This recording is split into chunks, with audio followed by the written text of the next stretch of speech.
Decades ago, I started growing food in my front and backyard, and I realized that my mission in life is to inspire and empower others to grow their own nutrient-dense, healthy organic food. Because of this, a lot of people have come to me with their gardening questions over the years, and that got me thinking, what if we put together a community that would help budding gardeners blossom? So I finally made the idea a reality with my Urban Farm U member program. Each month, your membership includes 3 live online events, a monthly class, a chit-chat with an expert, and a monthly coaching session, plus access to the experts on our member page and a significant discount on our signature courses. I'm deeply committed to transforming our global food system, and I do this by empowering you to grow your own food. The Urban Farm membership program is a simple way to get going. Please join me in transforming your food system today. To learn more, go to urbanfarmmembership.org or text membership to 33444. That's urbanfarmmembership.org or text membership to 33444. You're listening to the Urban Farm Podcast, your partner in the Grow Your Own Food revolution. Whether you've just been introduced to urban farming or you're a lifelong advocate, we're sure you'll leave feeling more informed, equipped, and empowered to dig deeper into the soil of your local food economy. With you every step of the way, here's your host, Greg Peterson. Today on the Urban Farm Podcast, we have Ping Honzay of the American Horticultural Society to talk about her experience with encouraging children to garden. Ping is currently Member Programs Associate for the American Horticultural Society, where she coordinates national garden programs, including the annual National Children and Youth Garden Symposium for educators and others who work to connect kids with plants and the natural world. She has an MS in Natural Resources with a focus in environmental education and has worked on a variety of organic farms and garden projects around the country. When not in the office at the American Horticultural Society, she enjoys beekeeping at River Farm, the Society's garden headquarters outside of Washington, D.C. Welcome to the show today, Ping. Hey, Greg. Thanks for having me. Oh, my gosh. I'm excited you're here, especially to talk about kids and gardening. So I shared a bit about you. Can you fill in the blanks for us and share more about the path you took to get where you're at now? Sure. So I grew up in a suburban area, and so I have always been interested in sort of the natural world and always enjoyed spending a lot of time outside, but I wasn't really sure what exactly I might want to do with that, quote unquote, when I grow up. Oh, yes. And like, what do you want to do when you grow up? It's like, play outside. Nice. Yeah. So, kind of wanted to find a way to be able to do that, and I ended up, majoring in zoology in my undergraduate. Uh-huh. Yeah, and I picked up a minor in botany my senior year, and I just loved it, and just had a really good time with that. And then I actually ended up getting my master's degree in natural resources, but with a focus in environmental education. Oh, and beautiful. Yeah, which is just great because you get to spend all day just talking about the things that make you excited and sharing that with people. And I spent some time on a variety of organic farms and different garden projects around the country. And I was just really interested in, how gardens can really serve as a gateway to get people, outside and learning about some of those different things. Oh, yes, of course. Yeah, and so then I landed at the American Horticultural Society and was able to do a lot of that, garden education and getting people outside. And, the garden is really just a microcosm of the larger ecosystem. Oh, yeah. Say more about that, would you? What's that mean? Oh, yeah, sorry. So I think you can teach people a lot. I think the garden is a really great place to start for a lot of people if you're going to be talking about large ecological principles, because you can see and touch a lot of those things that you're not going to be able to get everyone out into the mountains to see the bear eating the salmon. Right. But in a garden you can talk about you see how this caterpillar is feeding on this plant here, and then this bee is pollinating this flower, and then the flower gets a benefit from the bee there. Oh, right. Just talking about all of those interactions between the plants and animals, and it's something that people can see, and they can see why it matters as well on a larger scale, because it's like, oh, well, this is important because this garden is going to feed you, or provide those beautiful flowers that you like to look at when you're walking on your way out. And it really shows the circle of life there. Yeah, exactly. Fantastic. So you specifically work with kids. Why is it so important that kids get into gardening? Yeah, I think there's just so many.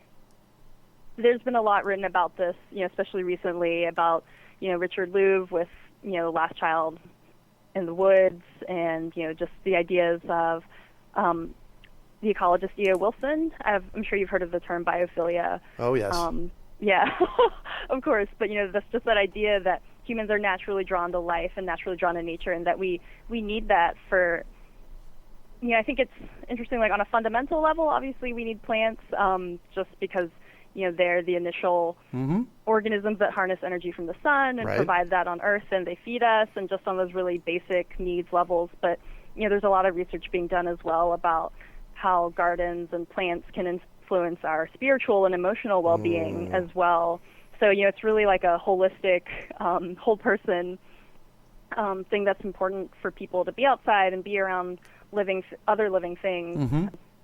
And I think the garden can serve, like I said before, as a gateway for a lot of other things. It's also about, you can teach kids a lot of different things in the garden. So, using it as, and the obvious thing that a lot of people think about is teaching kids about, nutrition and eating healthy, and then about like different science and math topics. But there's a lot of work being done as well to do other interdisciplinary lessons with, incorporating like literature in the garden, and also, social skills, like kids have to work together to help grow the garden, and growing that teamwork, and just all sorts of things. And I think the great thing about plants and gardens too is that it's something that you can have in every setting. So, it might be a kid in an urban school where it's mostly concrete, but you can grow at least a little plant inside, on the windowsill.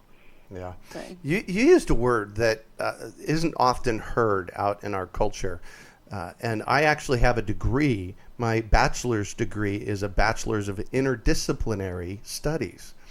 Oh, okay. Yeah. And you used that word interdisciplinary a moment ago. Can you speak to that and how it really focuses on gardens? Yeah.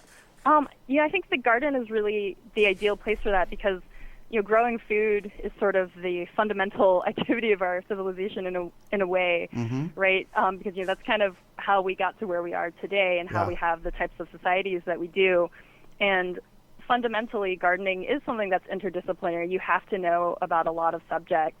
Yeah. You can't go in as a specialist, but you have to know about some other types of things too. If you only know about one type of plant, you're not going to be able to grow what you need. Or if you don't know about, how to engineer an irrigation system. Or if you don't know about, how to work with other people to, grow your garden together, you have to be able to do all of those things and be able to relate all of those subjects together and understand, we talked about ecology earlier, how do these organisms interact with each other? Oh, yeah. And, Wow, cool. Yeah, people don't hear that very often. I have a botany degree as part of my interdisciplinary studies degree from Arizona State University. I went back to school late. I went back and got my bachelor's degree in 2004, and then a master's in environmental planning in 2006. Nice. Yeah, so it's been for me it was as a 40-year-old adult I was getting these, and it was very fascinating for me to learn about the notion of interdisciplinary, and it made perfect sense to me because I study permaculture. I say permaculture is the art and science of working with nature. So, and in nature we don't just use sociology. In nature we don't just use biology. We use all kinds of things to help address what's going on. So I loved it that you used that word. Thank you for that. Yeah, thank you for being excited about it. Yeah, absolutely. So. One of the things that I have found, and I want to kind of check in with you on this, one of the things I have found is that if a young person grows something, they're going to eat it. And actually, to even take that further, what I've found that if a young person comes into my front yard and I show them where it came from, and I pull the carrot up out of the garden and hand it to them, they're always going to eat it. Have you seen that to be the case? Yeah, it's really interesting that you say that, because across the board, we've really found that to be the case. And when you talk to other teachers, it's always, for some reason, there's just something about that experience of growing. I think for one thing, when a kid grows something themselves, they have that sense of pride and ownership, and it's like, this is something that I've watched come up from this tiny seed, and it's a miracle. It's like this tiny really little, is, it's like a little isn't it? rock. Yeah. And then, like you said, even if it's just coming across it, and I love, one of the teachers told us this story about like showing her kids like pulling a carrot up out of the ground, and they're like, "Why did you hide those in the ground?" Gotta love that. Yeah, it's like, what are you doing? Like, why did you put those down there? And just like having that, being able to tell them about that miracle of like, no, this is where they grow. They grew out of the ground there. Yeah. I think that's really appealing. So, Ping, tell us about the National Children and Youth Garden Symposium.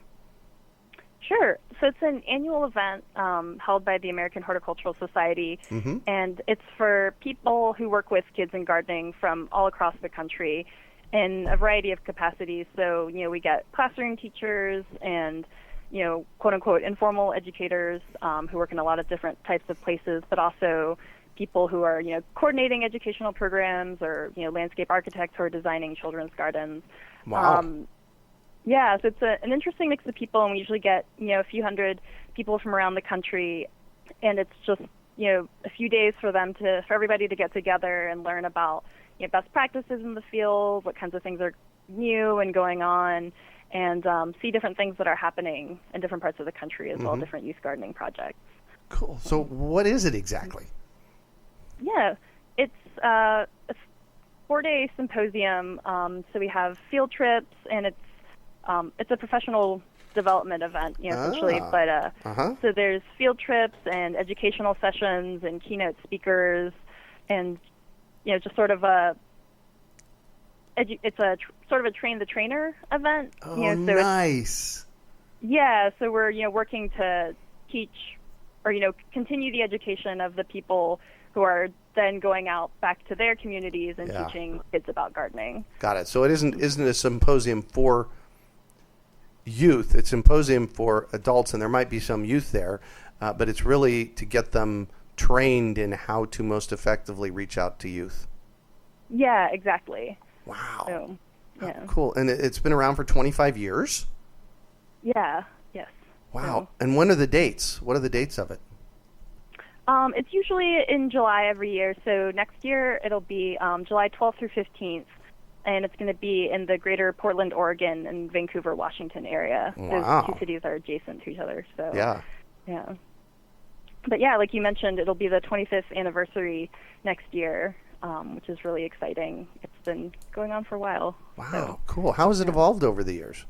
Yeah, it's really interesting. I was talking to our executive director about this because he's been involved with it a little bit longer than me. And he said something really interesting to me. He said, in the beginning we were doing what we felt was right, and now we know it's right. And, I think there's That's a lot a powerful statement.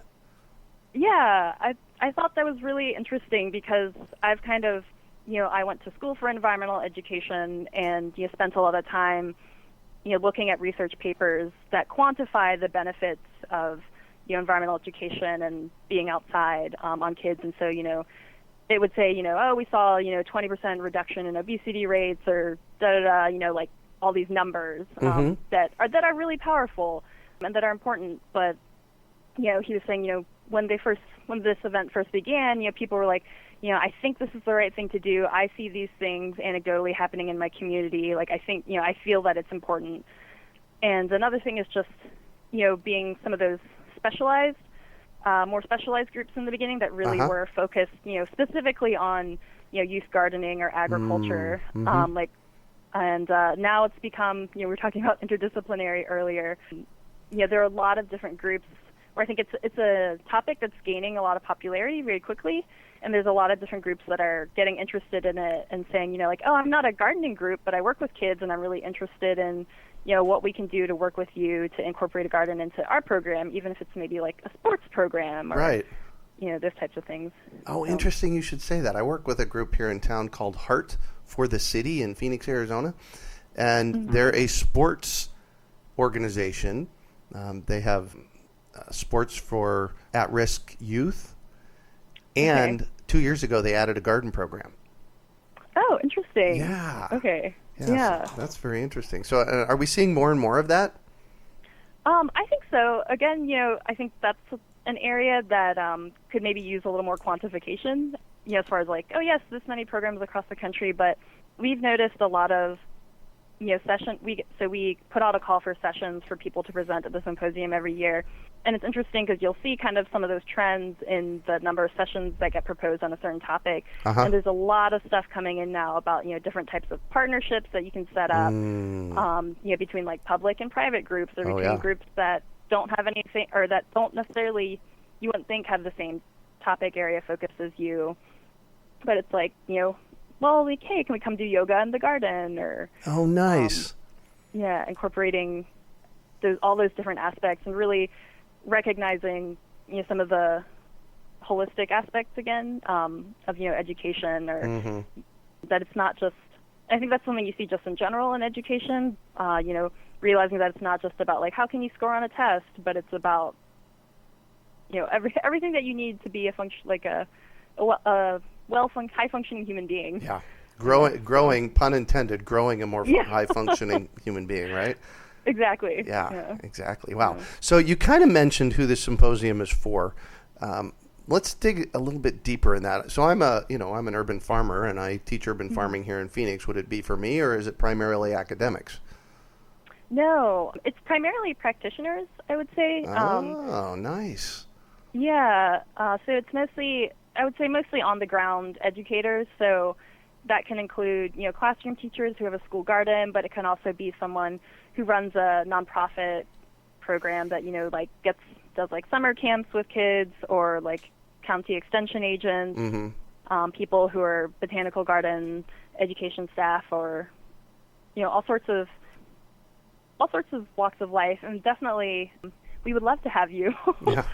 And I think, again, you do get those. It's interesting because it's people from all over the country. You get people who are like, I live in a rural area, and we just go out, and, the kids are familiar with a lot of these concepts already, and we do things with them. And then people who are in cities who are like, I just have my little straw bale garden, like out in this little patch of asphalt. Or, so people who are doing all sorts of different growing projects like that. Oh, cool. So what if, for me, or really for anybody, for our listeners, what would be the benefit of them being involved? Yeah, I think this again kind of gets into the one of the best things about the symposium, I think, is the community. And I got an interesting comment from someone where they're saying, I think a lot of times people who work in this field can end up feeling sort of isolated, like you feel like you're the only person working on what you're doing, or that you're the only person who thinks it's important, that you're like, I feel like I'm just working on this program and no one else is really getting it, or why it's important. And they were like, webinars are great, there's so much information out there now, but it's really refreshing to come to a place where everyone has those goals, and you can kind of share what you're doing and have that shared sense of purpose, and then go back and kind of be working to keep promoting that in your community. I wonder if people get re-energized and then take it home with them. Do you see that happening? Yes, that's a word that gets used a lot, I think. Sort of re-energized. Yeah. And I can get that because I work here in Phoenix on this stuff, and I've been doing it for 41 years, and it's arduous. Yeah. Getting people to figure out how to grow food, and it is a uphill hike just about every day still here. So, I look for places where I can get re-energized. So that is so cool. So you mentioned this year that it's in Portland? Yeah, it's going to be in the greater Portland area. Nice. And do you normally, you move it every year? Yeah, so it moves to a different location around the U.S. every year. So this year it was in Columbia, South Carolina. Oh, nice. Yeah, so very different, very different area. Yeah. But it's really great because, for one thing, we get to reach people in different areas of the country. You know, there's a number of people who come, you know, every year, or they'll come pretty regularly. But for some people, you know, it's a lot of traveling, and they can only come if it's in the area where Right. they are. Uh-huh. So we got a lot of new people this year. It was the first year it's ever been in either of the Carolinas. Oh. Yeah, which I thought was very cool. And so we got a lot of new people from the southeastern region, and then it's also just a way to show people what's going on in different parts of the country. Yeah. You know, it's like some parts of like we were in Austin, Texas the year before that, which again is very different. And you know, in Austin, they've done a lot of work on incorporating school gardens and outdoor education into the general. They have, haven't they? Yeah, into the general like district-wide policy, and it's not necessarily the same in Columbia, South Carolina. So it's good for people to see different models of ways to do things. Yeah. Fantastic. So I had this flash. How many of these have you attended? How many have I attended? Yeah. I've attended 3. 3. So think back to all 3 of them and tell me something really, really cool that you remember from one of them.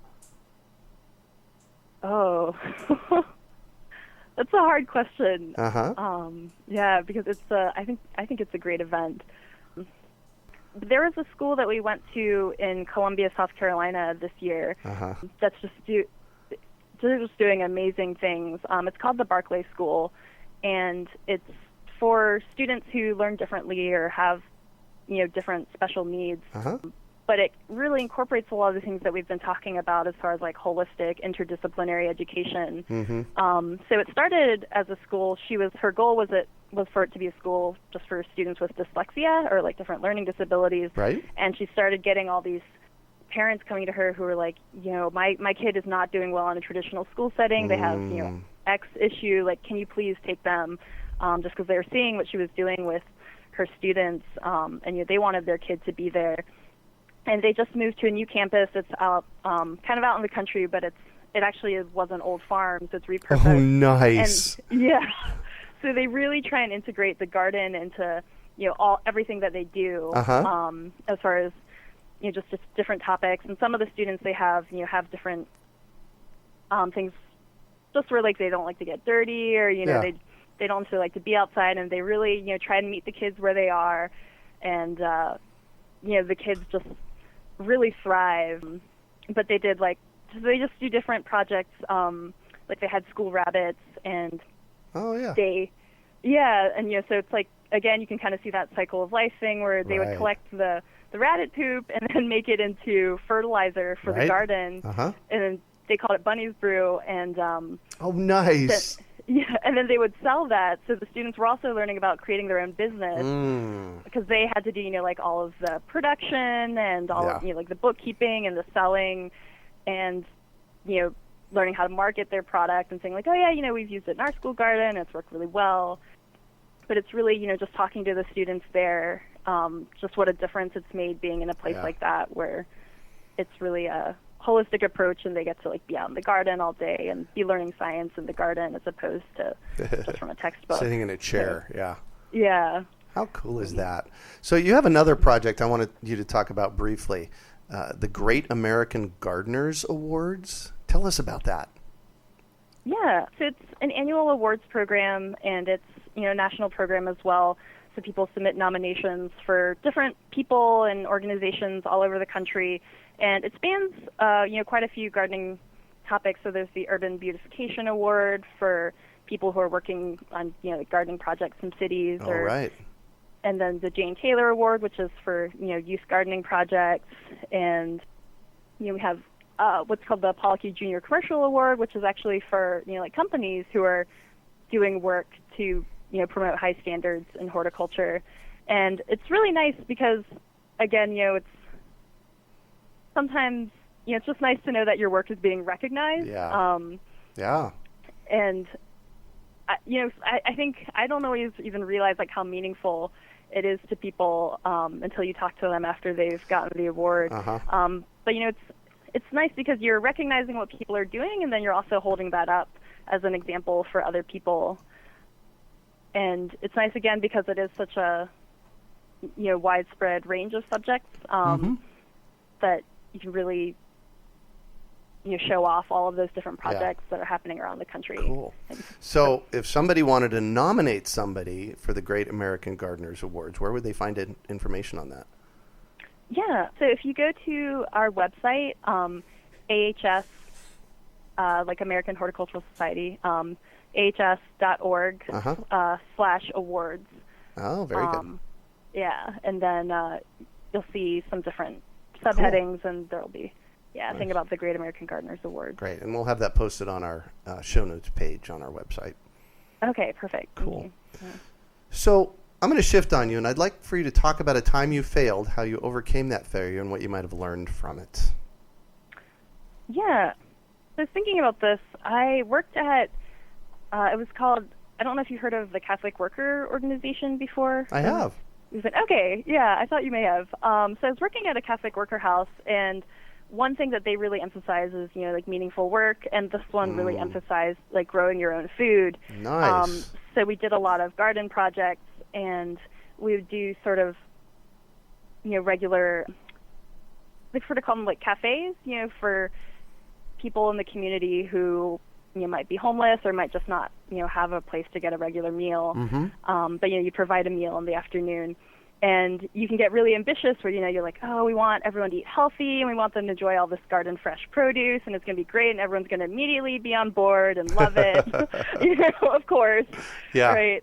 And, you don't always have that, and you would get, like, donations from local grocery stores, which is great, but you would get things that were maybe, like... Not very icing. nutritious? Yes. Yeah. Like, not very nutrient-dense. How about that? And those would be the things that would, go first. And I think, I learned a lot about working with people, there, as opposed to working on people, if that makes sense. Oh, yeah. Because you have to meet people where they are. Right. Say a little bit more about that, because that's an important concept, working with people rather than working on them. Yeah. I think, a lot of it is just about talking to people and finding out where they are. You talk about meeting them where they are. Well, it's like, first you have to know where they are. Right. And we discovered, some of the reasons that people don't always eat, want to eat fresh foods is not even because they're not interested or it doesn't look tasty to them, but some of the people we had coming to us had, pretty serious dental issues. So it was like, they're like, I can't, bite into a fresh carrot because I just can't from, a physical perspective. Right. And you're like, oh, well, that makes total sense.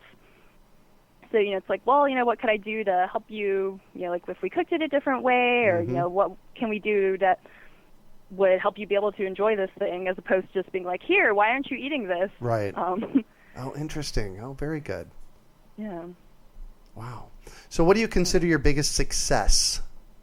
I am really proud of the 2016 National Children and Youth Garden Symposium that we put on this year. That was in Columbia, South Carolina. Like I said, I think, we've talked a little bit during this conversation about sort of the academic side of things and sort of the, feeling side of things. And I think there was just a really good feeling of community there. And I think especially just with some of the current events that are going on right now, I really enjoyed, I'm from the South originally, and I really enjoyed being able to show people kind of this really, vibrant, positive, side of the South, and it was just, Southern hospitality. Everyone was so excited to show off their different garden projects and, the work that they were doing, and just to share that with people.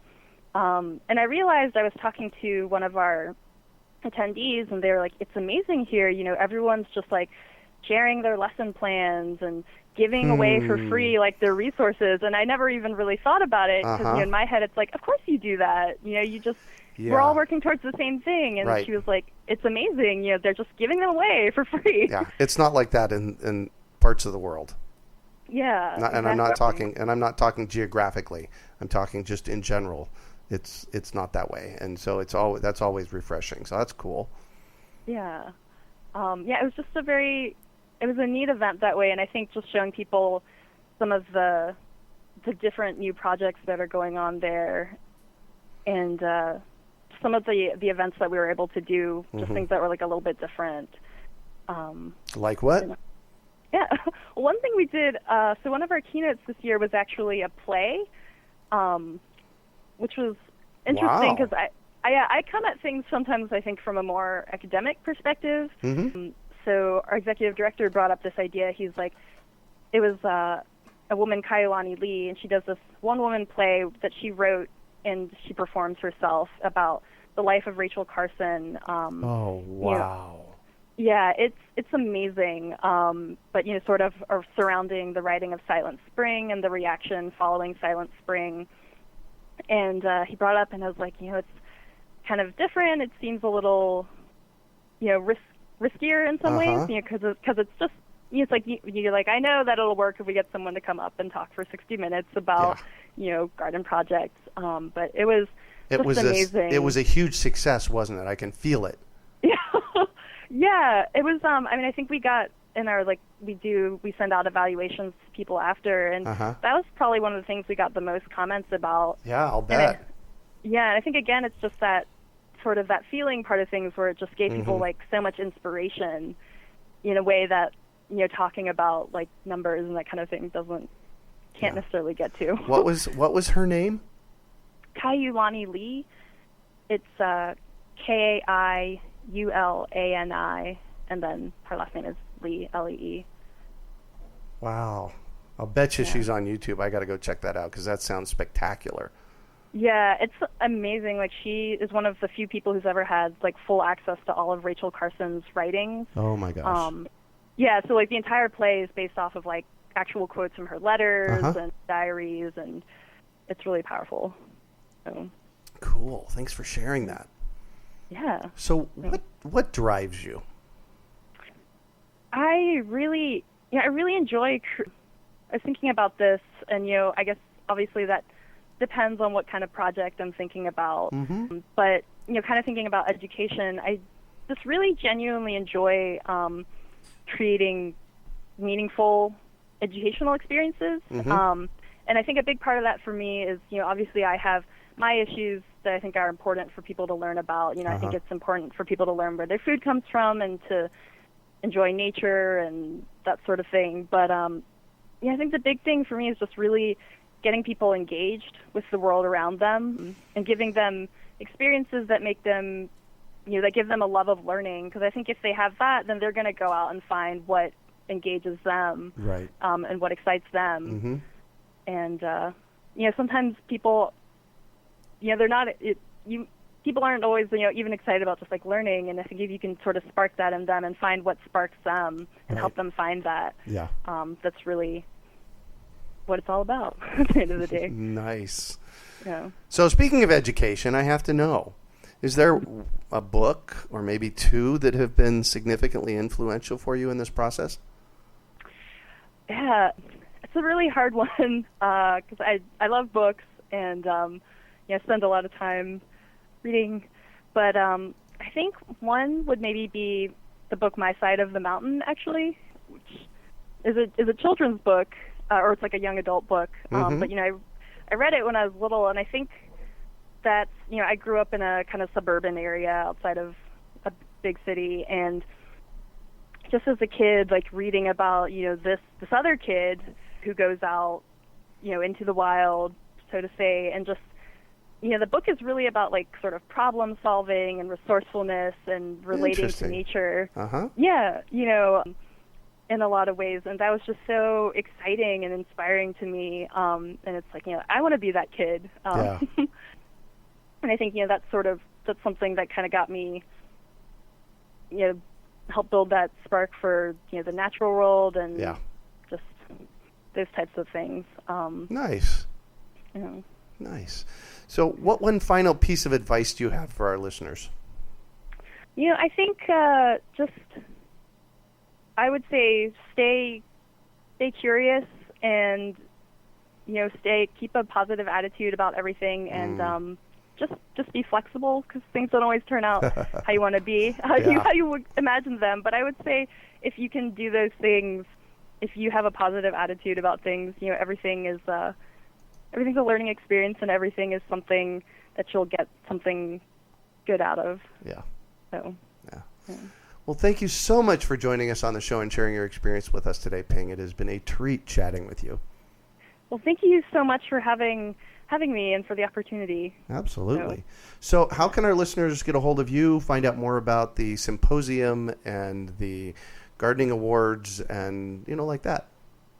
Yeah, the best place to start would be the American Horticultural Society website, which is www.ahs.org. Okay. And if they wanted to learn specifically about the symposium, it's ahs.org/NCYGS. I know it's a fun acronym. NC. YGS. NCYGS. All right, cool. Yeah. Cool. Well, thank you so much. And that's it for today. Thanks for joining us on the Urban Farm Podcast. Thank you. Decades ago, I started growing food in my front and backyard, and I realized that my mission in life is to inspire and empower others to grow their own nutrient-dense, healthy organic food. Because of this, a lot of people have come to me with their gardening questions over the years, and that got me thinking, what if we put together a community that would help budding gardeners blossom? So I finally made the idea a reality with my Urban Farm U member program. Each month, your membership includes 3 live online events, a monthly class, a chit-chat with an expert, and a monthly coaching session, plus access to the experts on our member page and a significant discount on our signature courses. I'm deeply committed to transforming our global food system, and I do this by empowering you to grow your own food. The Urban Farm membership program is a simple way to get going. Please join me in transforming your food system today. To learn more, go to urbanfarmmembership.org or text membership to 33444. That's urbanfarmmembership.org or text membership to 33444. We hope you enjoyed today's episode of the Urban Farm Podcast. Remember to listen 3 days a week for tips, advice, and resources to help you on your journey with urban farming. You can find us on the web at urbanfarm.org or send us an email to podcast@urbanfarm.org. In the words of Vincent van Gogh, great things are done by a series of small things brought together. Be encouraged that with each lesson learned and skill developed, you are one step closer in the direction of your dreams.